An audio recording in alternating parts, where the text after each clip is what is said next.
అక్క నమస్తే.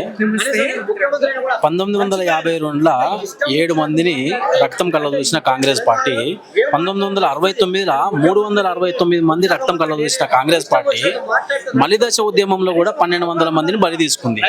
మళ్ళీ ఇప్పుడు ప్రతిపక్షంలో ఉన్న బీఆర్ఎస్ రక్తాన్ని ఎందుకు కోరుకుంటుంది? సో ప్రతిపక్షంలో బీజేపీ వాళ్ళు కూడా ఉన్నారు కదా, మరి బీజేపీ రక్తాన్ని ఎందుకు అడుగుతున్నాడు? మీ బీఆర్ఎస్ పార్టీ వాళ్ళ రక్తమే బాగుంటుందా, లేకుంటే బీఆర్ఎస్ వాళ్ళ పార్టీ వాళ్ళ రక్తాన్ని ఎందుకు కోరుకుంటున్నారు రేవంత్ రెడ్డి గారు? కాంగ్రెస్ కు ఆనాటి నుంచి ఈ కాంగ్రెస్ కు తెలంగాణ ప్రజల తెలంగాణ ప్రయోజనాలు కోరిన వాళ్ళ రక్తమే రుచి మరిగినటువంటి రక్త పిశాచి కాంగ్రెస్. బీజేపీ వాళ్లకు తెలంగాణ ప్రయోజనాలు పట్టవు, తెలంగాణ ప్రజల మేలు పట్టదు. జాతీయ పార్టీగా అధికారంలో ఉన్నటువంటి పార్టీగా బీజేపీ ఎప్పుడు తెలంగాణ ప్రయోజనాల కోసం కనీసం మాట మాత్రంగా మాట్లాడలేదు. వ్యతిరేకంగా మాట్లాడిన వాళ్లను ప్రశ్నించిన సందర్భం కూడా లేదు మొన్నటి తేజస్వి సూర్య వ్యాఖ్యల వరకు.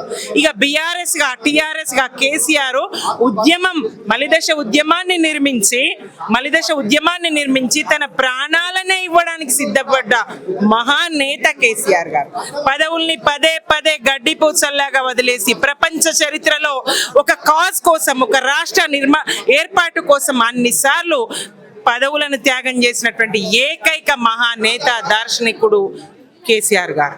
మరి ఈ తెలంగాణ నేల కోసం, ఈ తెలంగాణలో గతమంతా తడిసే రక్తం కాకుంటే కన్నీళ్లతో, శ్రీశ్రీ గారు అన్నట్టు గతమంతా తడిసే రక్తం కాకుంటే కన్నీళ్లతో, ఎవరి పాలన?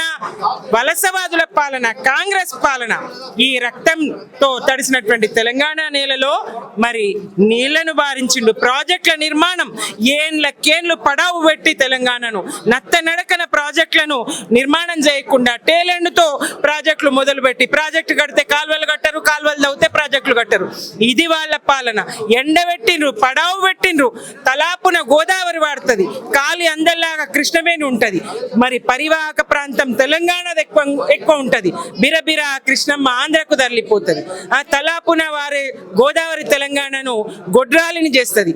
గోదారమ్మ తెలంగాణను గొడ్రాలిని చేసిపోయిందమ్మా, అమ్మ తెలంగాణమా ఆకలికే కలగానమా. మా ప్రజా కవులు విలపిస్తారు, మా గద్దరు, మా తల్లవజ్జల, మా అందశ్రీ కవులంతా విలపిస్తారు. మా గోరటెంకన్న తెలంగాణ భూములను పడావు పెట్టి రైతుల ఆత్మహత్యలకు కారణమైంది. ప్రత్యక్షంగా తెలంగాణ ఉద్యమంలో మరి 369 మంది కానీ, మలిదశ ఉద్యమంలో 1200-1300 బిడ్డల్ని బలిగొనడం సంగతి మీరు చెప్పిండ్రు రాజు. కానీ పరోక్షంగా తెలంగాణ పంట పొలాలను ఎండబెట్టి రైతుల ఆత్మహత్యలకు కారణమైంది. తెలంగాణకు నీళ్లు ఇవ్వకుండా ఎండబెట్టినటువంటి కాంగ్రెస్ తెలంగాణ ప్రజల రైతుల ఆత్మహత్యలకు వాళ్ళ రక్తం మరిగిన రక్త పిశాచి కాంగ్రెస్. అటువంటి కాంగ్రెస్ మరి ప్రశ్నించినటువంటి యువతను నక్సలైట్ల పేరు చెప్పి కాల్చి చంపినటువంటి కాంగ్రెస్ ఎన్నడూ మీరు రక్తం బారించండి ఈ నేలన, ఎన్నడూ నెత్తురు వారించండి ఈ నేలన తెలంగాణ గడ్డన. కేసీఆర్ పాలనలో మాత్రమే సస్యశ్యామలమైంది. బీళ్లన్నీ మళ్ళీ గోదావరి జలాలతో, చెరువుల పొడికతీత కాళేశ్వరం జలాలతో బీళ్లన్నీ పచ్చని పంట పొలాలుగా సస్యశ్యామలం అయింది కేసీఆర్ గారి పాలనలో. ఇగో మళ్ళా ఈ కర్కోటక కాంగ్రెస్ వచ్చింది, మళ్ళా పంట పొలాలను బీళ్లను చెయ్య ఉద్దేశించింది. ఇగో సాధ్యమైనా గానీ కన్నపల్లి దగ్గర మోటార్ లాంచ్ చేయకుండా ఉండింది. ఇదిగో ఇసుక కోసం ప్రాజెక్టులన్నీ పడావు పెడతా ఉన్నది, నీళ్లు నింపకుండా ఇసుక దందా చేస్తా ఉన్నది. ఇటువంటి కాంగ్రెస్ ను అయ్యా మోటార్ లాంచ్ చేయంటే, ఇంజనీర్లు అంటే మిమ్మల్ని తీసుకుపోయి జైల్లో పెడతా అంటాడు. వాళ్ళు అసలు ఎప్పుడో రిటైర్ అయినరు. ఈ నిర్మాణంలో వాళ్ళ భాగస్వామ్యం లేదు. అయినా నాడు కేసీఆర్ కు సలహా ఇచ్చిండ్రు. నేడు తెలంగాణ ప్రజల ప్రయోజనాలు, వ్యవసాయ రంగ ప్రయోజనాలు, తాగునీటి ఎద్దడి రావద్దు, సాగునీటి ఎద్దడి రావద్దని సలహాలు ఇస్తే వాళ్ళని జైల్లో పెడతా అంటాడు. మాట్లాడితే ఈటల, ఎవరు మాట్లాడితే వాళ్ళు, ఈటల మాట్లాడితే ఆయనని అంటాడు. ఎవరు మాట్లాడితే వాళ్ళని దుర్మార్గంగా మాట్లాడతారు. మేమెళ్ళి నువ్వు ఆన్ చేయకపోతే ప్రజల్ని తీసుకొని మేమెళ్ళి పంపులు ఆన్ చేస్తాము, కట్కలు ఒత్తుతామంటే మీ నెత్తురు వారిస్తే పంటలు పండుతాయి అంటాడు. కావాలన్న నెత్తురు ఇగో ఇస్తున్నారు. మా యువత, మా విద్యార్థి నేతలు వాళ్ళు రక్తం ఇస్తున్నారు, తీసుకో రేవంత్ రెడ్డి, నీ రక్తదాహం తీర్చుకో. కానీ రైతుల పొలాలకు పంట చేలకు నీళ్ళి, మరి ప్రజల గొంతెండిపోనీయకుండా చూడు, తాగునీటికి ఎద్దడి రాకుండా చూడు, ప్రాజెక్టులను నింపు, మరి కన్నెపల్లి పంప్ హౌజ్ల నాన్జై, కరువును ఎల్నినో ప్రభావం రాష్ట్రం మీద పడకుండా చూడు. ముందు చూపుతో నిర్మించినటువంటి ప్రాజెక్టు ప్రఖ్యాత ప్రాజెక్టు కాళేశ్వరం. ఆ కాళేశ్వరంని ఉపయోగించుకో, తెలంగాణకు ప్రజలకు మేలు చేయి, రైతులకు మేలు చేయి. ఇగో నెత్తురు కావాలంటే మేము ఇస్తాం, నీళ్లు నువ్వు. రేవంత్ రెడ్డి, నెత్తురు మేము ఇవ్వడానికి 60 లక్షల కుటుంబం బీఆర్ఎస్ ది, 60 లక్షల కుటుంబం బీఆర్ఎస్ ది. మేము లక్షలాది మంది మీకు రక్తం ఇవ్వడానికి సిద్ధం. మా 60 లక్షల కుటుంబం నుంచి మేము కుటుంబానికి 2 ఇచ్చిన 1 కోటి మందికి పైగా మీకు నెత్తురు ఇవ్వడానికి సిద్ధం.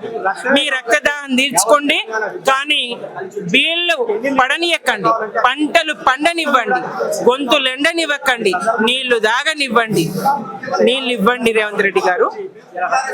ఒక విషయం నాకు అర్థమైతే లేదు, కేసీఆర్ గారి మీద కోపంతో సీఎం రేవంత్ రెడ్డి ముఖ్యమంత్రిగా గెలిచిండా, లేకుంటే తెలంగాణను మొత్తం సర్వనాశనం చేయడానికి వచ్చిండా అని చెప్పి మీ ప్రతిపక్షాలు అంటున్నాయి కదా, అది నిజం, వాస్తవమా? స్పష్టమైతే ఉన్నది కదా. ఒక్కొక్క రంగాన్ని తీసుకొని ఈయన భ్రష్టు పట్టిస్తున్న తీరు, ఒక్కొక్క రంగాన్ని నాశనం చేస్తున్న తీరు స్పష్టంగా కనబడతా ఉన్నది కదా. విద్యారంగంలో 27,000 స్కూళ్ళు అయితే 23,000 స్కూళ్ళు మూసేస్తా అంటాడు.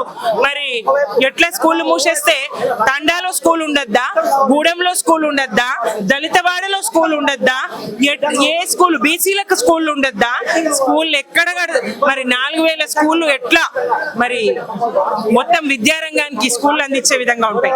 1000కి పైగా గురుకులాలను ప్రారంభిస్తే కేసీఆర్ గారు, ఆ గురుకులాల్లో పిడికెడు అన్నం నాణ్యమైంది పెట్ట చేత కాదా నీకు? పిల్లల ఆసుపత్రుల పాలు కావన్నా నీ కొడుకుకేమో నువ్వు కోరిన వంటలు చేసి పెడతావు, మరి ఇక్కడ విద్యార్థులకేమో పిడికెడు నాణ్యమైనటువంటి రుచి శుచి కలిగినటువంటి అన్నం పెట్టవు, కలుషితాహారం కల్తీ తిండి పెట్టి ఆసుపత్రుల పాలవుతారు. నీళ్ళు ఇయ్యవు, విద్య అందించవు, ఎరువులు అందించవు, యూరియా ఇయ్యవు. ఏం చేస్తున్నావు అసలు? సంక్షేమ రంగాన్ని భ్రష్టు పట్టించినవు. పెంచుతా అన్న ఏమి నువ్వే పెంచలేవు. వాళ్ళకు పెన్షన్లు 2,000 కాదు 4,000 అంటివి, రైతులకు బోనస్ ఇవ్వకపోతివి, ఉద్యోగులకు 6 DL పెండింగ్ పెడితివి, పదవి విరమణ పొందిన ఉద్యోగుల వల్ల బకాయిలు ఇయ్యక ఆత్మహత్యలు చేసుకుంటా ఉన్నారు.